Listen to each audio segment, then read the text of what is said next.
Fala, investidor! Hoje vamos discutir aqui sobre o fundo Atrio Rates Recebíveis Imobiliários, conhecido como AR11. É um fundo de papel relativamente novo, mas já tem mais de um ano de existência. Ele foi criado em 2019, mas nesse ano de 2021 ele passou a distribuir uma quantidade maior de dividendos. Mas, como dividendos não é tudo em um fundo, vamos analisar esse fundo hoje, as suas principais características e o quanto que ele promete pagar em dividendos. Meu nome é Kessler, eu sou um pequeno investidor que posta vídeos aqui sobre investimentos, então se você se interessa por esse tipo de conteúdo, se inscreva no canal, é de graça, e acione o sininho de notificações também. Vamos lá agora conhecer o fundo por meio do seu relatório gerencial. Bom, aqui no relatório sobre o objetivo do fundo, tem como objetivo auferir rendimentos e ganhos de capital na aquisição primordialmente de certificados de recebíveis imobiliários, os CRIs, e outros ativos imobiliários, como LCIs, cotas de fundos imobiliários, FIIs, e outros tipos de investimentos imobiliários. Ele é administrado pela Oliveira Trust e é gerido pela Atrio Asset, e ele possui um consultor imobiliário, que é a Rede Soluções Financeiras Imobiliárias. Bom, cada uma dessas instituições envolvidas aqui, elas estão cobrando uma taxa. A taxa de administração é de 0,14% sobre o patrimônio líquido do fundo, a taxa de gestão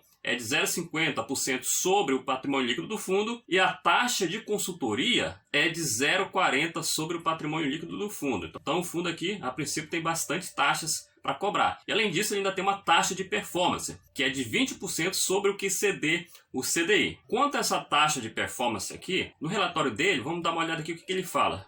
Olha só. Prezados investidores, no dia 28 de abril de 2021, nosso administrador divulgou uma carta de consulta formal que buscamos fazer alterações no regulamento. Então, a votação será realizada no dia 13 de maio pela plataforma Core, então já foi realizado, só que no momento que eu gravo esse vídeo, ainda não foi divulgado o resultado. Uma dessas alterações é isso aqui, ó, alteração na taxa de performance, que atualmente é aquela de 20% sobre o que exceder o CDI, e eles estão propondo aqui alterar a taxa de performance para 15% que exceder o IPCA mais 2% ao ano. Então ele até fala aqui, ó, que quanto à atual taxa que é de 20% sobre o que exceder o CDI, entendemos que há um descasamento desse índice com a nossa carteira, para tanto buscamos substituí-la pelo IPCA. Então ele deve alterar o benchmark dele aí, que é de CDI para IPCA, que está mais condizente com a sua carteira. E voltando aqui, ele é de prazo de duração indeterminado. Isso é importante, investir em fundos que têm prazo indeterminado. A gestora Atrio não é tão conhecida assim como as outras, como a Kinea, a Edge. Então eles acabam aqui fazendo algum comentário sobre a gestora. Uma das coisas que eu destaquei aqui, que é interessante, ó, que hoje eles gerem mais de 17 fundos com patrimônio superior a R$1 bilhão. Então, apesar de ela não ser tão popular entre os investidores, ela foi criada em 2008, então ela não é tão nova assim. E ela faz gestão aí, ó, de 17 fundos. Então já é uma quantidade relevante aí de fundos que são geridos pela gestora. Atualmente o patrimônio líquido do fundo é de 37,8 milhões de reais, então é um fundo muito pequeno ainda. Não chega nem a 50 milhões de reais, enquanto que tem fundos de papel aí com mais de R$1 bilhão. Mas tudo bem, isso significa então que ele pode crescer muito mais do que isso. Ele não participa do índice IFIX e ele foi criado em 31 de outubro de 2019. Ele tem somente 2.745 cotistas e 392.374 cotas. Bom, enquanto a sua liquidez diária, olha só, é só de R$ 142.804. Então é uma liquidez diária muito baixa ainda. Mas para quem é pequeno investidor, tudo bem. O problema é se uma instituição grande comprar uma grande quantidade de cotas desse fundo, pode mexer no preço da cota. Mas, atualmente o fundo está passando por um processo de emissão. A gente pode até dar uma olhada aqui no fato relevante, deixa eu mostrar para vocês. Olha só, sai aqui um fato relevante. E aqui ele fala, ó, o montante total da oferta é de 63 milhões de reais e a quantidade de novas cotas é de 653.121 novas cotas. Ele vai mais do que dobrar essa quantidade do patrimônio líquido dele e a quantidade de cotas. Então vai sair aqui de 37,8 milhões e pode chegar até 100 milhões de reais. Vamos ver se isso vai se concretizar. Outra coisa importante é que a emissão que ele fez é a 476, ou seja, é um tipo de emissão que é restrita somente para os cotistas do fundo. Isso é legal, porque isso valoriza a participação do cotista no fundo. A mesma coisa que o RDM11 faz. E outros fundos também começaram a fazer agora.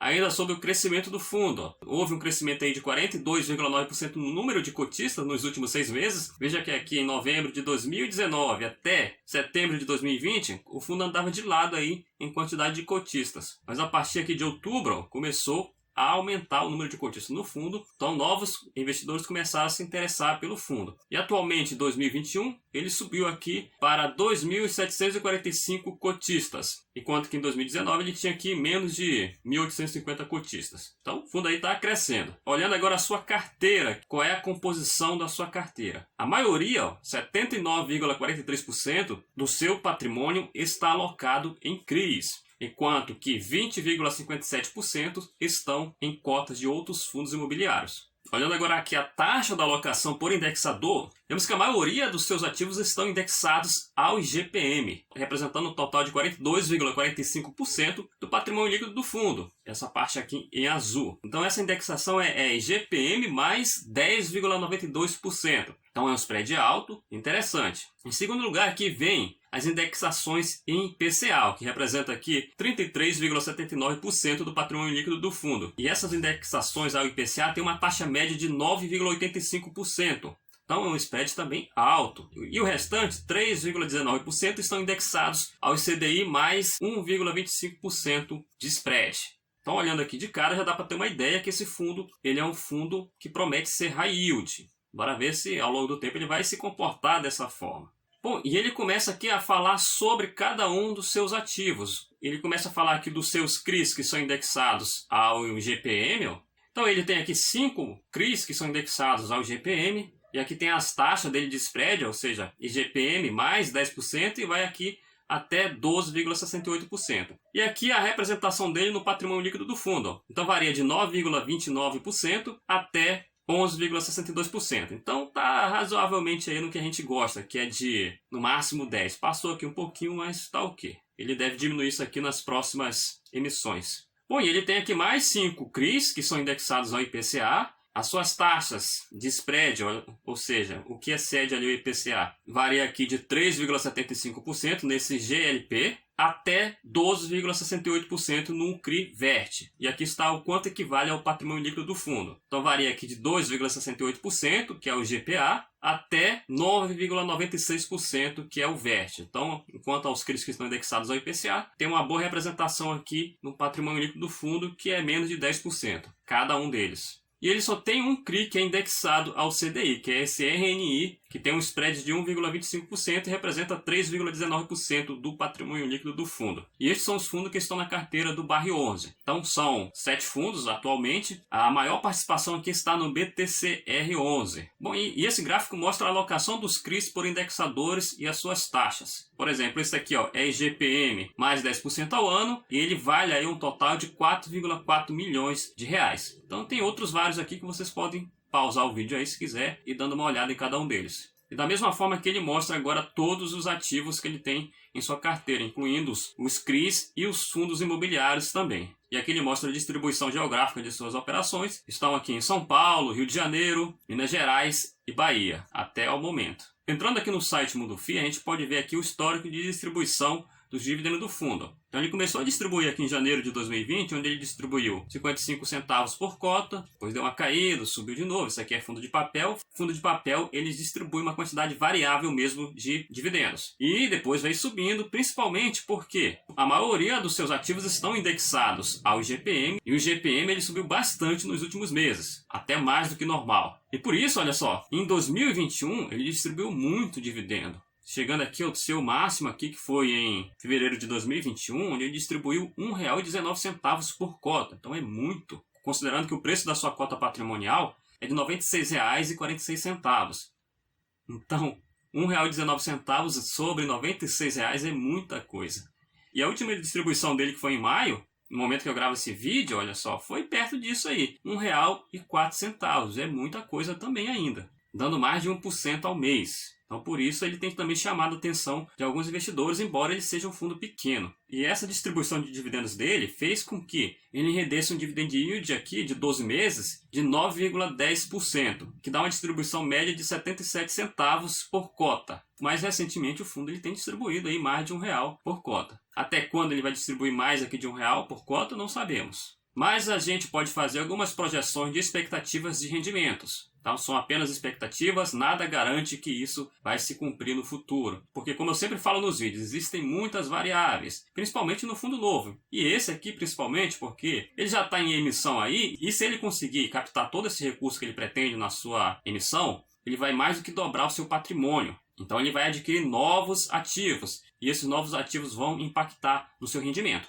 Mas vamos considerar aqui a carteira do fundo atual. E vamos fazer aqui alguns cálculos para ver quanto que esse fundo ele pode pagar ao longo de 2021 e em 2022. Então, a gente vai precisar de alguns dados. Esses dados são a própria carteira do fundo, ao que os seus ativos estão indexados. E lembrando que o fundo ele tem 79,43% em CRIs, que são indexados a esses indexadores, e também tem 20,57% em cota de fundos imobiliários. E a outra coisa que a gente precisa saber são as projeções das expectativas do Banco Central para o IPCA, para o GPM e para o ICDI, que são os indexadores do fundo, para 2021 e 2022.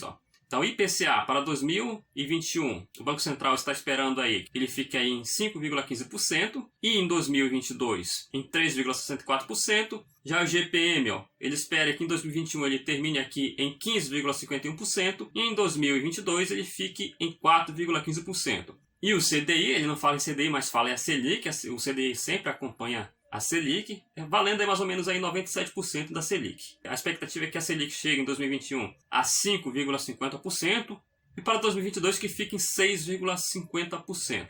Bom, então nós temos aqui as informações que eu já obtive, IPCA 2021, IPCA 2022, IGPM 2021 e 2022. E aqui temos ativos com seus spreads, a porcentagem de suas alocações. Bom, e aqui nós temos a soma, nesse caso, do IPCA 2021, que é de 5,15%, mais a média ponderada do spread, que é de 9,85%. Então isso dá uma expectativa de rendimento desses ativos aqui de 15% em 2021. E para 2022, de 13,49%. E já o IGPM, seguindo a mesma lógica, vai dar aqui uma expectativa de rendimento de 26,43% desses ativos aqui para 2021 e 15,07% em 2022. Já o CDI, que é CDI mais 1,25%, dá aqui um rendimento de 6,59% e para 2022 de 7,56%. Temos que considerar também aqui as cotas dos fundos imobiliários, que representam 20,57% da sua carteira. Eu peguei todos os fundos que ele tem em sua carteira, calculei o dividendo médio deles. Então, esses fundos rendem para ele 7,9% de dividendos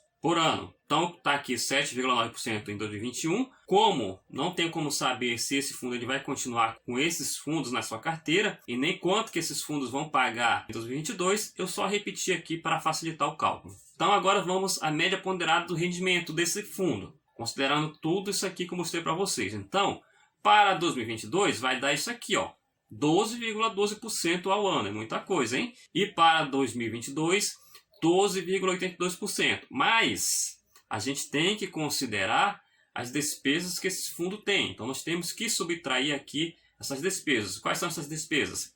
Taxa de administração, taxa de gestão, taxa de consultoria, taxa de performance também e outras despesas que esse fundo ele demonstra em seus informativos. Então, essas despesas do fundo, ele chega aqui a 13,9% sobre o rendimento do fundo. Então, subtraindo aqui os 13,9% de 18,12%, vai me dar aqui a minha expectativa de dividendo de 2021 para esse fundo, que vai dar 15,60%, já subtraindo as despesas e considerando que o cotista teria comprado a cota desse fundo com P sobre VP de 1. Então, 15,60% é muito dividendos. Mas, se a gente olhar aqui, os spreads dele é bastante alto, é IPCA mais 9,85% e GPM mais 10,92%. Então, um dividend yield aqui próximo que a HTCR está pagando. Será que vai pagar tudo isso mesmo? Só se ele continuar do mesmo jeito que ele está com essa carteira aqui. Para 2022, pegando aqui os 12,82% de rendimento da sua carteira, subtraindo com as despesas aqui, nós temos uma expectativa de dividend yield de 11,04%. Também considerando que o cotista teria comprado as suas cotas com P sobre VP em 1. Aqui é aquela questão, se ele compra a cota com P sobre VP acima de 1, por exemplo, 1,3, ele tem que descontar aqui 30% desse rendimento aqui, ou desse aqui. E se ele compra a cota de um fundo imobiliário com P sobre VP abaixo de 1, por exemplo, em 0,9, ele tem que adicionar aqui 10% sobre esse rendimento aqui e sobre esse aqui. Eu tenho um vídeo no canal que já postei que mostra o quanto que o P sobre VP ele é importante para a cota de fundos imobiliários em fundo de papel. Então dá uma olhada aí, vou deixar ele na descrição. Sobre os rendimentos do fundo, como eu sempre falo, nada garante que esse fundo ele vai pagar isso mesmo nesses anos que eu falei, em 2021 e ao longo de 2022. Existem muitas variáveis, principalmente porque o fundo é novo, o fundo ele é pequeno, então ele pretende crescer aí, já vai praticamente dobrar o patrimônio líquido se ele conseguir captar todo esse dinheiro que ele está pretendendo. Então vai alterar a sua carteira, não sabemos se vai alterar muito ou pouco, temos que olhar quais são os indexadores que ele vai dar preferência agora, se vai continuar com IGPM ou vai dar preferência para o IPCA, ou vai aumentar a sua mão no CDI, uma vez que a Selic ela subiu já e a expectativa é que suba mais até 2022, chegando aí até 6,5%. Quem pretende comprar esse fundo ou quem já é cotista tem que ficar de olho aí nessas movimentações do fundo. Como ele vai captar esse dinheiro, tem que olhar depois que terminar essa alocação dele, que ele fizer novas alocações, quais são os ativos que ele vai comprar, quais indexadores ele deu preferência. Tudo isso a gente tem que olhar. Então quando sair essas indexações, eu posso até postar um novo vídeo de atualização da carteira do fundo. Bom, e outra coisa é que até o momento, com essa carteira do fundo, pode-se considerar esse fundo como um fundo high yield, ou seja, um fundo de alto rendimento e, consequentemente, também alto risco. Então é uma faca de dois gumes. De um lado, alto rendimento e de outro lado, alto risco. Então é isso aí, fechou? Se você gostou desse vídeo, deixa seu like, isso é importante para o canal. Muito obrigado por ter assistido esse vídeo até o final. E a gente se vê no próximo vídeo. Valeu, tchau, tchau!